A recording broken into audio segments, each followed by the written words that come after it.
Welcome to our channel. Today we how to connect with Stockpile's Gift Card Investing, quick tutorial step by step clearly.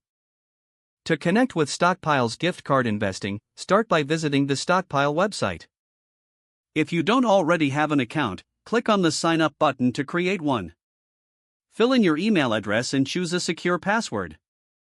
Once you've completed the sign up process, check your email for a verification link. Click on the link to verify your account. After verification, log into your Stockpile account using your email and password. Navigate to the gift cards section, usually found in the main menu. Select the gift card you wish to purchase for investment purposes. Enter the amount for the gift card you want to buy. Add the gift card to your cart and proceed to the checkout. Enter your payment information to complete the purchase. Once the transaction is confirmed, you will receive a digital gift card. Use this gift card to invest in fractional shares of stocks available on the platform. Select your desired stocks and enter the amount you wish to invest. Review your order to ensure everything is correct. Confirm the investment, and the shares will be reflected in your account.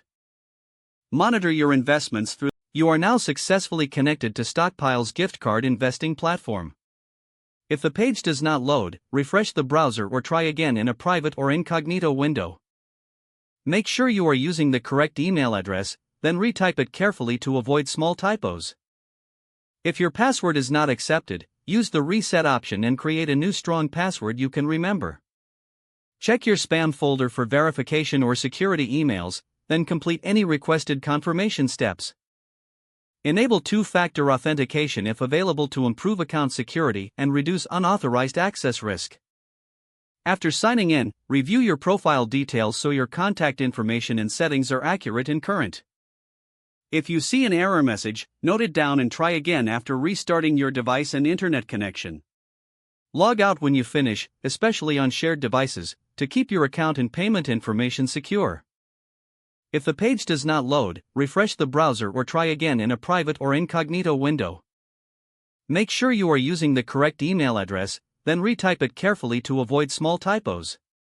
Don't forget to like this video and subscribe to our channel for more step-by-step tech guides.